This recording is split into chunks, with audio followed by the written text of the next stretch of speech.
and then I'll take this out. Okay, so you guys on Facebook Live, we'll just test, let us know if you can hear me, and then Peter, you can say hi, and let's see if they can hear us. Hello everybody, testing, 1, 2, 3, testing. Oh, okay, they say perfect. Okay, great. I think we have a solution. Maybe I'll move that out of my face a little bit. Okay, so let's see. This was bananas. Jeez Louise. So now I shall recenter myself. How are you doing today? Me, I'm good. I've had a great morning. Oh, good. Cycled into town in sunshine, taught a Qigong class, 1 hour, cycled back. Oh, that's before breakfast. Oh, okay. So a great day. Nice. Okay, good. You can hear us great. Okay, let's get into it. Are you ready to go? All right, so if you would first tell us about this incredible forestry trust that you have started, the Chinese Medicine Forestry Trust. You told me a little bit about it, and it's incredible, and I'm so impressed, and I want everybody to hear about this to start with. So if you could start there, that would be great. Okay. So we can go on to talk about more broadly about the place of nature and health and well-being and so on. But probably like everybody who's paying attention, everybody who's willing to hear the scientific information and not go into denial or, refusal to listen. I and several of my colleagues where I live, we've all been deeply concerned about what's happening to the planet. Yeah.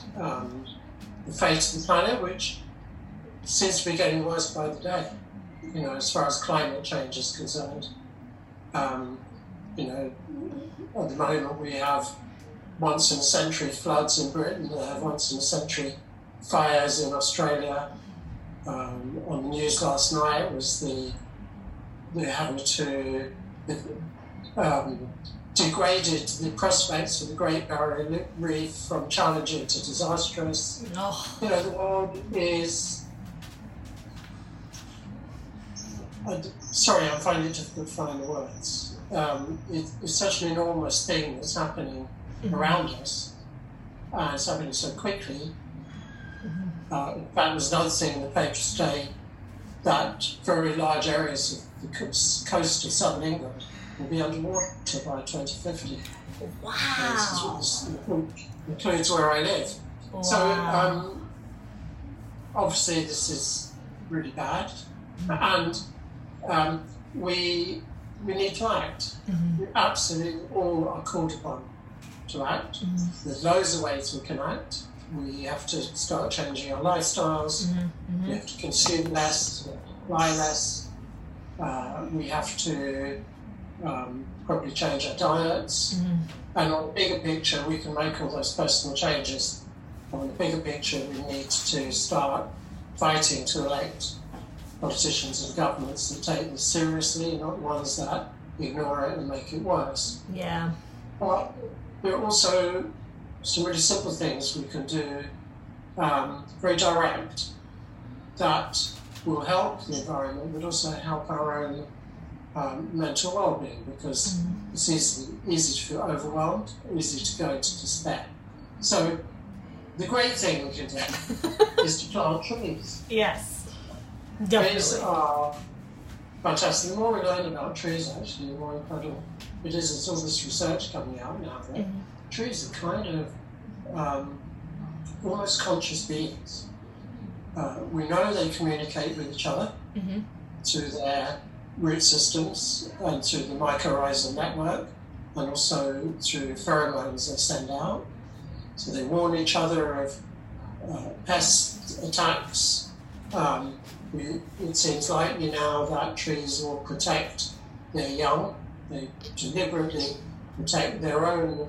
If they drop seeds and young trees grow up, they protect those in preference to protecting others. So they're kind of wonderful beings, but also, as they grow, they absorb carbon. So they act to sequester carbon. So planting trees it's biohacking. It's there's all these theories about what these incredible machines we can create to take excess carbon out of the atmosphere. None of them are proven technologies yet. The trees will. Keep it simple. They sequester carbon to counter climate change. They give off oxygen. They help hold soils in place when there's flooding or soil degradation. And they are hosts to thousands of creatures. Insects, birds, squirrels, all kinds of frogs, all kinds of wonderful. So they're just majestic beings. And planting trees. One more thing actually. Trees are really good for us. Maybe we'll talk about that later. Just looking at pictures of trees, walking amidst trees, has profound effects on our mental and physical health. So we gathered together, and what can we do? Let's plant trees. Let's set up an organisation called the Chinese Medicine Forestry Trust, accessible at ChineseMedicineForestryTrust.com. I'll put that link up. We're inviting the entire global Chinese medicine community, practitioners, students, schools, businesses, professional organisations, patients, to put money into the trust. It's held under the UK national charity, under their auspices. All the money that comes into the trust goes into 3 global tree planting organisations. Amazing. Tree Nation, one is called Tree Nation, the other is called the World Land Trust. Third one is the Woodland Trust. And they are all wonderful organisations because they not only plant trees, but they do so in a very intelligent way. They plant indigenous species, they plant varied species. When they plant in, I still call it the developing world. I'm not sure what that's what I call it. Well, I'm not sure that's an acceptable term. It's hard to keep up. But when they plant in poorer nations, they also provide employment. Yes, amazing. So they help local communities. They help local communities so good. Environmentally, but they also help with employment. And also planting in, we'll use the term developed world, planting trees is quite expensive. It can cost, say, $20 a tree to plant a tree and protect it through its early years. In poorer countries, it costs $1. So, let's say you decide to donate. Go to ChineseMedicineForestryTrust.com. You set up a regular donation of the currencies in sterling, but you can work it out in dollars. Let's say around $10 a month. You go to sleep every night. Every month, you personally are responsible for planting 10 trees. Wow. 120 majestic trees a year. Wow. So that's a nourishing thought. And we have to, in this great challenge we face, we also have to look after ourselves by doing something positive that makes us feel good. Yes. So that's the advertisement. And then somebody made a comment too. Oh, well, somebody says they're in. Carolyn says, yes, I'm in. I'm in too. You've sold me. And then somebody made a comment, Chrissy, where she said that we need to conserve also because otherwise we're not going to have any Chinese herbs as well. As nature starts to disintegrate. Absolutely true. And also, it wasn't our intention, just something that occurred to me afterwards. Chinese medicine gets a bad rap in the environmental world. A lot of people you know, they hear the word Chinese medicine, they think about rhino horn and tigers and bears, and they kind of think we're anti-nature. Oh. Extraordinary I didn't know that. Yeah, absolutely. Wow. And animal conservation groups get very, very angry. I mean, I've heard some of the animal stuff with the horns, but like otherwise, it's like twigs and leaves and berries and everything beautiful that heals us. You know, we're working in what's the word? We're working in union with the earth. You know. So. Well, we know that, but public perceptions may be different. Yeah. So this may also have a slight side effect of demonstrating what we're really about, which is, you know. So, should I start? Oh yes, please, just free flow. Well, so okay, I'll put up the link, you know, for people who want to join in on the tree fund, the Forestry Trust. Yeah. And I mean, I just love that. Like, it's such a beautiful thing that you've set up for everybody to be able to participate in, you know? So thank you for that. Okay. So here's why I think we, as a profession, have a particular responsibility. So first of all, the medical profession as a whole has always been at the forefront of what we might call social medicine. Looking, you know, going beyond the individual patient, looking at hygiene, clean water, and so on. These are some of the great discoveries of Western medicine in the late 19th and early 20th centuries, and probably made one of the biggest differences to human health of anything that has been done by medicine. So medicine's always, all medicine's always looked at the bigger picture. But we I think have an added calling, or we're called even more, have an added responsibility because our medicine is so deeply rooted in the natural world. Yeah.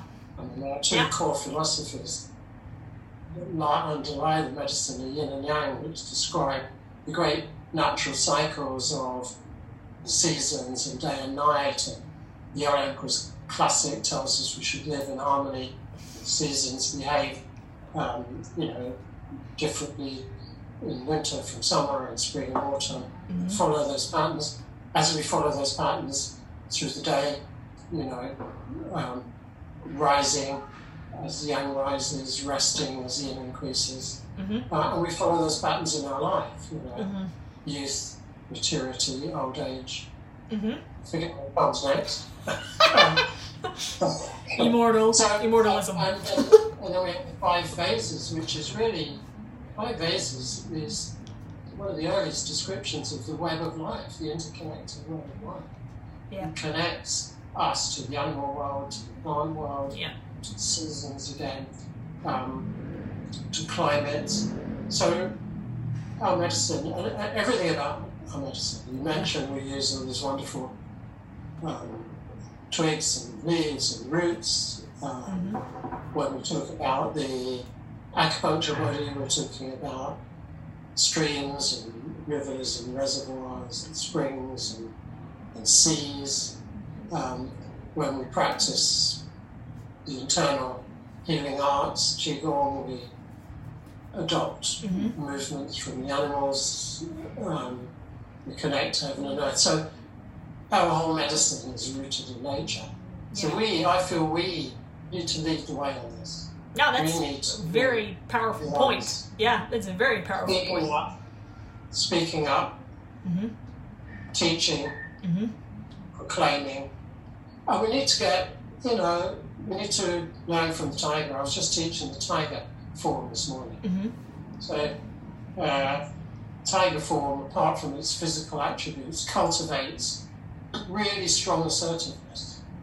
Not anger, not passivity, just really determined, focused assertiveness. So we want to kind of all become tigers and be determined and act. And that means acting in our own sphere too. Yes. You know, we can go to a symposium. Have they considered their environmental profile? No. Are they feeding you with well-sourced, sustainable food? No. Are they encouraging people who possibly can to travel by train rather than to fly? Yeah. What are we doing in our profession? Yeah. We need to be at the forefront. Yeah. Yeah.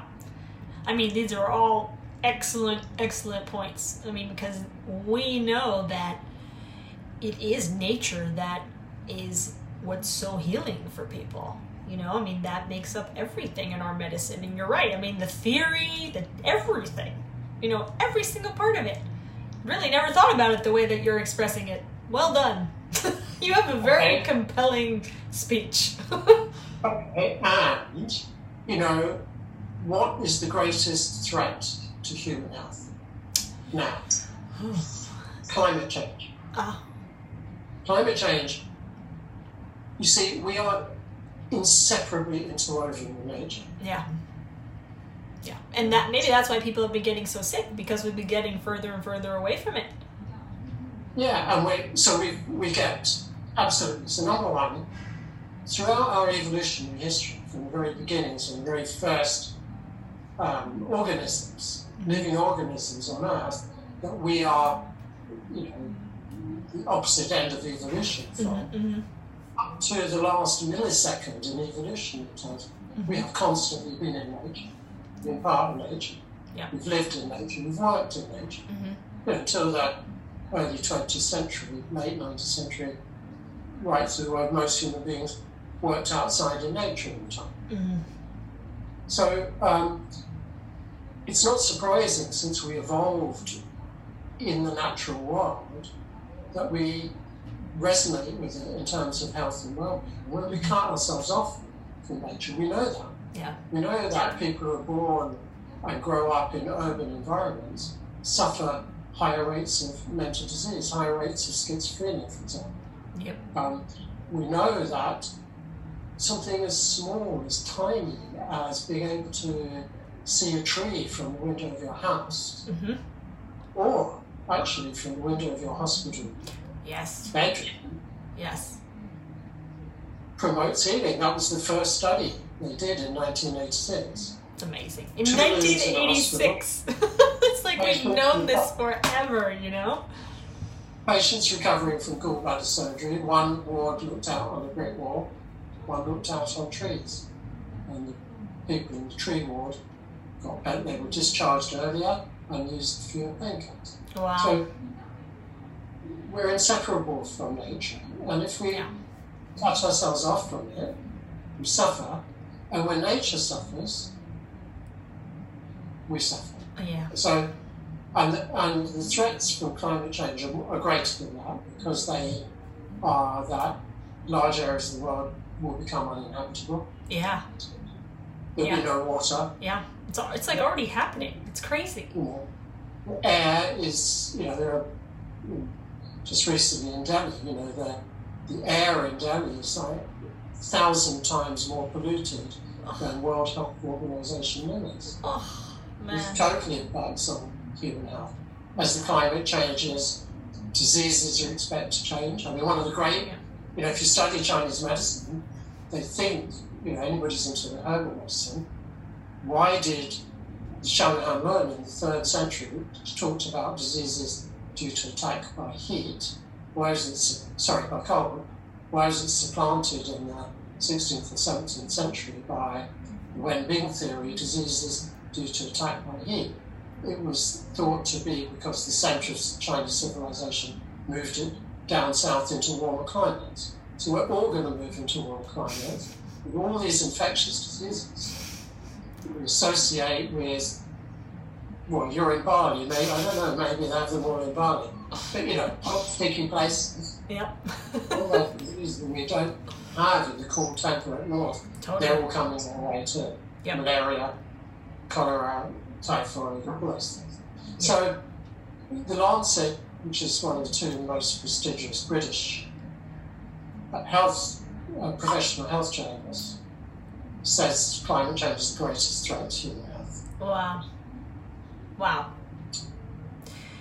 So, at what rate do you think, if you know the answer to this, it just crossed my mind, at what rate would we need to plant trees in order to make a significant shift in the climate change that's happening? Is there figures on this? Well, so when should we do it? The answer is yesterday. Well, yeah, already, yeah, for sure. How much should we do it? Billions. Yeah. I mean, billions of trees. Yeah. And billions of trees won't solve the problem. They'll mitigate the problem. Yeah. We have to make all the other changes. But luckily, everywhere, apart from a few really recalcitrant, stubborn climate criminals like the President of the United States, or the Australian Prime Minister, or the President of Brazil, apart from these people who should be taken to the international law courts for crimes against the environment, apart from those, there's lots and lots of good people, there's lots and lots of good organisations around the world doing all kinds of good things, and lots of them are planting trees. I mean, even China's got campaigns to plant hundreds of millions of trees. Wow. So, people are getting on board, and more and more as the evidence melts up every day. Climate change, I'd say even a year ago, 2 years ago, was like, thought it was something far in the distance. But when we actually look at what's happening around the world, in the United States, all the fires in the United States, I know. California, there's no fire season anymore in California. It's right. Potentially all more. Yeah. So it's happening much more rapidly. Yeah. Than was predicted. Even climate change scientists are astonished. Yeah. How fast things are happening. So how many do we need? Billions. Yes. When do we need them? Now. Yeah. That sums it up. And also let's just also remember, I'm sure, we love, most of us, being in nature. Yeah. Oh yeah. How beautiful. Yeah. How beautiful to walk amidst nature and to be surrounded by multitudes of plants and multitudes of buzzing, flying insects, each of the millions of varieties of insects, each the result of millions of years of unique evolution, each one perfecting its place in the web of life to perform a certain function, or the large animals or the birds. And now I have to say they're all dying.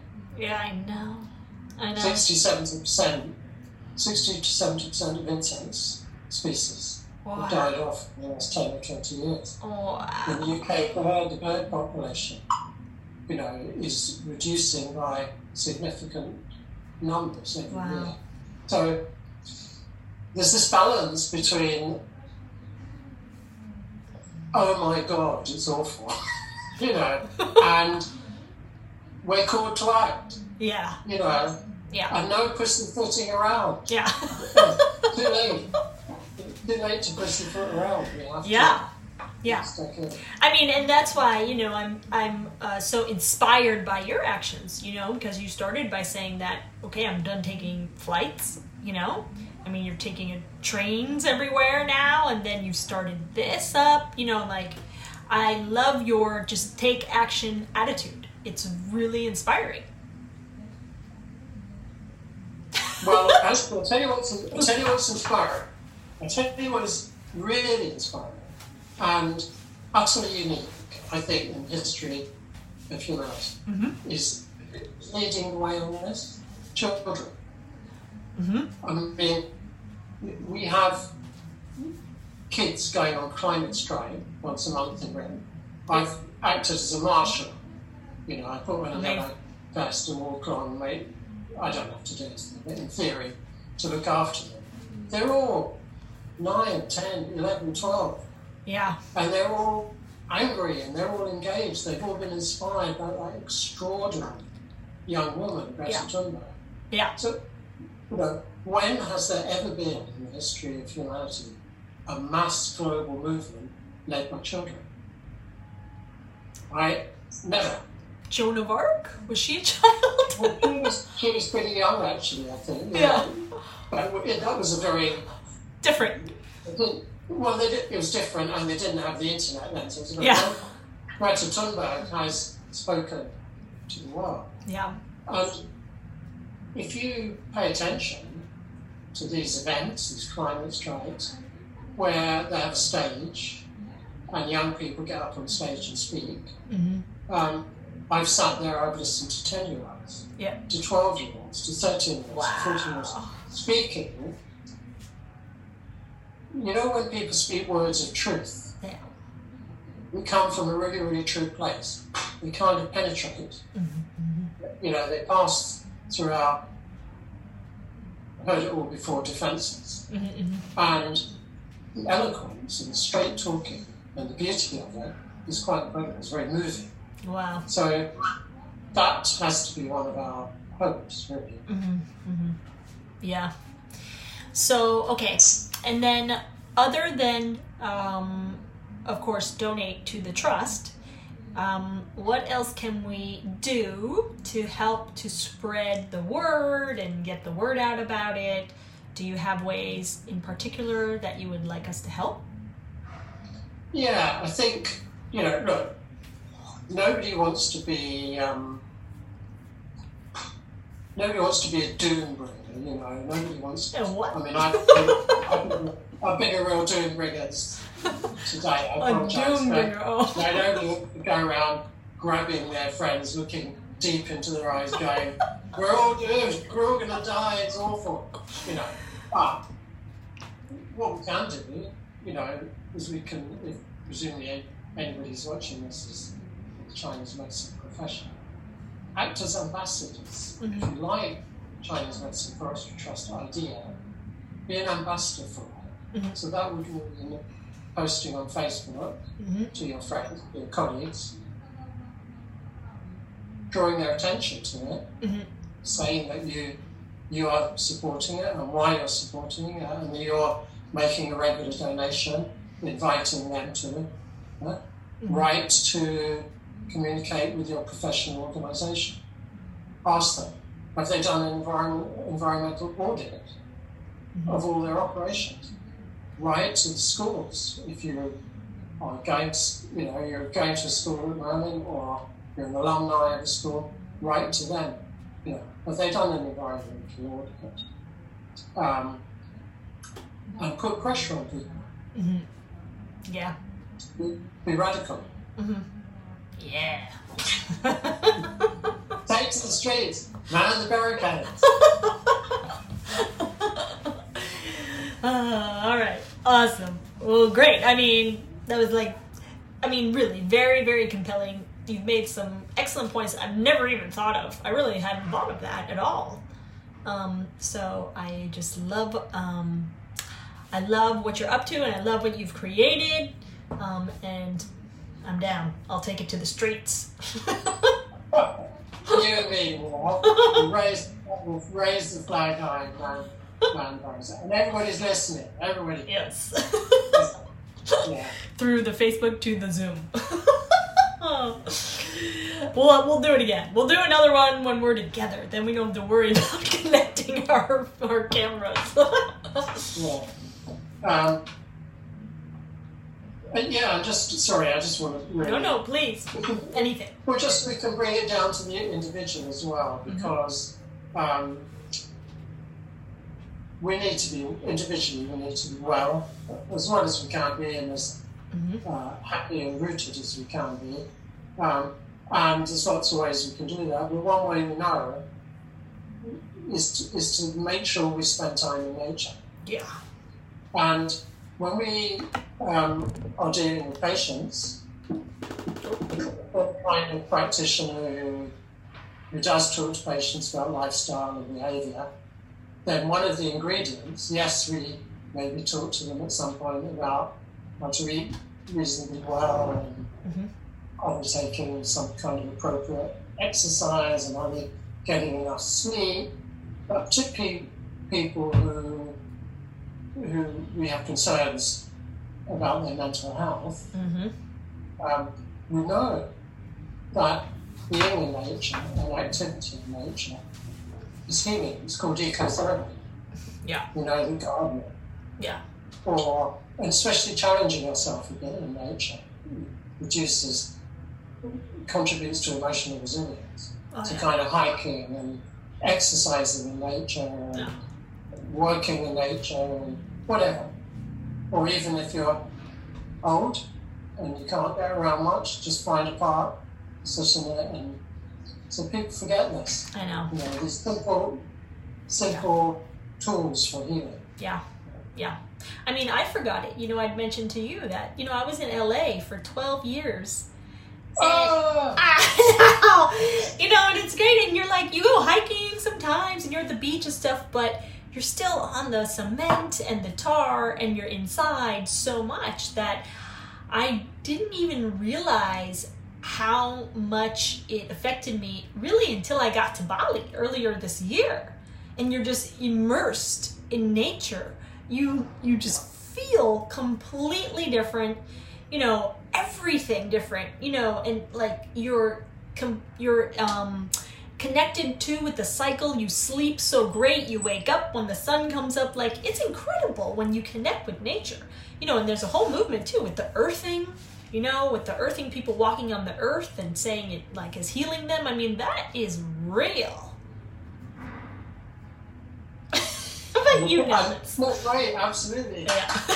And the dose of nature can be minute. Yes. So there's research showing if you put one plant in your office, or in your clinic, if you have a plant in your room, it lowers blood pressure. Wow. It lowers cortisol levels, because this happens to us on a level that is far beneath our consciousness. Yeah. It's on some kind of primeval, evolutionary level. Yeah. That plants have this effect on us. And something that I came across when I was writing my book, for me a lovely idea actually, is the Taoists have this word Ziran, Z-I-R-A-N. And it's a bit difficult to translate. It's sometimes the translation is spontaneity, or another translation is just so. So what it means is that in the natural world, forms, let's be Taoist now, the Tao gives rise to an infinite variety of forms that appear and develop according to natural laws. So if you take a mustard seed, plant 1,000 mustard seeds, you get mustard plants. They're not roses. The natural laws of the mustard seed will manifest mustard plants, but every mustard plant will be a little bit different. Everyone is unique, same as all human beings are unique. Why? We've developed according to natural laws. So human beings are incredible, we're brilliant, and we also make things. So the Tao makes things, and we make things. So we make buildings and sidewalks and desks and chairs and computers. And these are linear. They're designed to be functional, they can be beautiful, but they haven't spontaneously developed in this natural way. So when we're exposed to them, we have a completely different response than we as Ziran creatures respond to other Ziran phenomena. Does that make sense to you? Yes. Well, yeah. I mean, go ahead.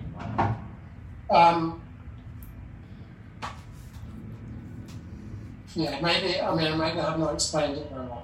What's interesting is also that when we make something, I walk in the English countryside a lot, okay, and we have fences, wooden fences, and we have wooden gates, and we have stone walls, and we have brick walls, and so on. So when they were built, they were constructed according to very efficient linear lines. They have a certain beauty, but they don't have this self-so, just so spontaneous nature. No. As they age, they do.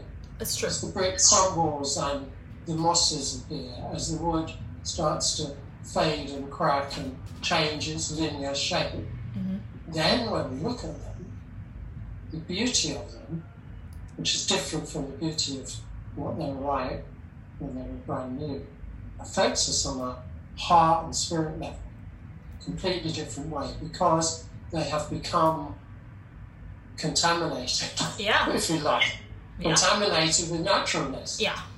They've been taken over by the natural world, and then we respond to that in a very different way than we do to a freshly made skyscraper building. Yeah, totally.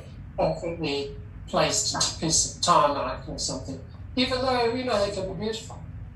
You and I were at the Getty Centre. It's very, very beautiful. Yeah, super beautiful modern building. Yeah. But if that was taken over by nature, it would have a different kind of beauty. Yeah, that'd be amazing. Yeah. That makes total sense. I mean, being in the Alps feels very different than being in New York City. I mean, it affects you energetically in your cells and everything, just very, very differently.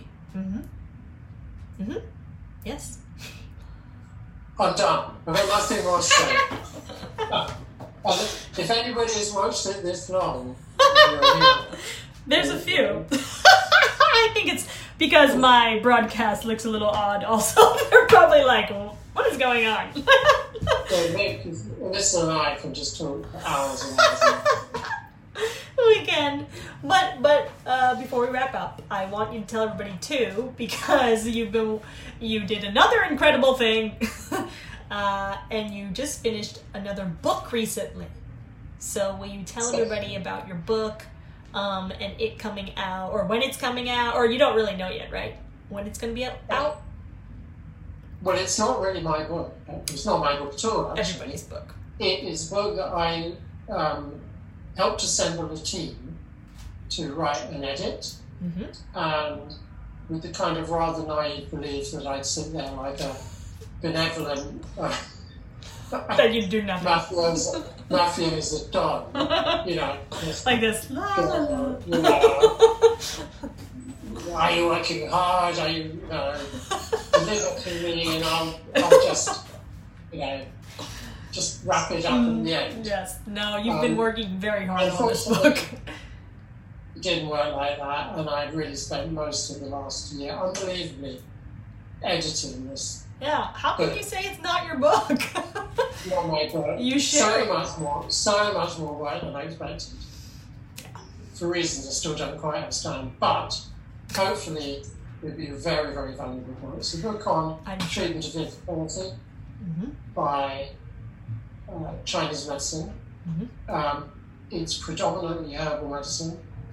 The principal author is this quite extraordinary woman, Professor Yuning Wu, who lives and works in Beijing, who's I have to say, a master of Chinese medicine, and equally a master of cutting-edge Western medicine, infertility Western medicine. She's absolutely one leg in each camp. It's amazing. So this is, one of the great examples. I mean, it is predominantly Chinese medicine, but we've got very strong biomedical, we call it biomedical Western medicine sections, lots of case histories. I think it's going to transform the world of Chinese, through the world Chinese medicine practitioners' treatment of infertility. Yeah, I love it. Yeah, we don't have enough powerful books out about that. No. Yeah. Especially herbally. Is it especially herbally? People have no idea how to do the herbs for the infertility and all that stuff. I've read a few little books on it, but nothing comprehensive. It's a little bit here, a little bit there. Well, this is super thorough, super high-level herbal medicine. Yeah. So we'll be out January, February. Oh, okay, soon. Okay. Great. Well done. It's been a busy year for you. Indeed, yeah. Well, that's all done now. Now I'm off to save the world. Yes. You know I love that. Okay, great. So I will put up... what's the name of your book again? Can you tell us? Someone's asking, please. Oh. You know, you asked, and I never remember what it is. It's... Well, we can put it... I can post it afterwards. It's got such a long title. You know, it is the treatment of infertility and gynecology by Chinese medicine and biomedicine, a clinical manual. Oh my gosh. Like so apologize. Okay. You know, one of those really long titles. But we'll be shouting loud from the rooftops when it comes out. Okay. Yeah. I do sometimes think, I have to say, the last thing in the world we need is more babies being born. It's true. But no, I don't really think that. You know, give birth to more young warriors. That's the way I think about it. Yes. Yes. Well, you know, we can't stop people from wanting to have babies, so you might as well have healthy babies, I guess. Yeah, of course, infertility. Yeah. I'm being flippant. Infertility is, you know, cause of great suffering. Oh, so Carolyn has said they might be the next Jesus, one of the babies. All right, put the comment. Yes, we'll put the name in the comments, and then I'll also post up the Forestry Trust, and then I think that's it. So then, do you have anything else that you would like to leave us with, your amazing wisdom to share with the acupuncture world or anybody who's watching? My amazing wisdom. Just trying to see what this actually looks like on Facebook, because I haven't actually... Oh my gosh, it's just like my computer. I mean... It's alright, that looks okay. No, everybody says they can hear okay. Yeah, that looks fine. Oh my God, words of wisdom. No, normally I just want everybody to listen to my words of wisdom. But you put me on spot. I tell you, I will finish with just one thought that pops into, one realization that pops into my mind quite often, which is about how to live. And I do recognise that a lot of people, humans, live under immense pressures, of all kinds. Yeah. Life can be very hard, and often we don't really have the space and leisure to look after ourselves as well as we can. But we can aspire to things, and it's really just, I think of it sometimes as juggling. So I did learn to juggle. I managed 3 balls, but if you go to the circus and see somebody juggle 9 balls, and then we go, oh, what are those balls? What are those ingredients? Mm-hmm. Well-balanced life. Yeah. So we mentioned 1. Remember, connect with nature. Yeah. Regularly. Yeah. Almost like, I must schedule it in.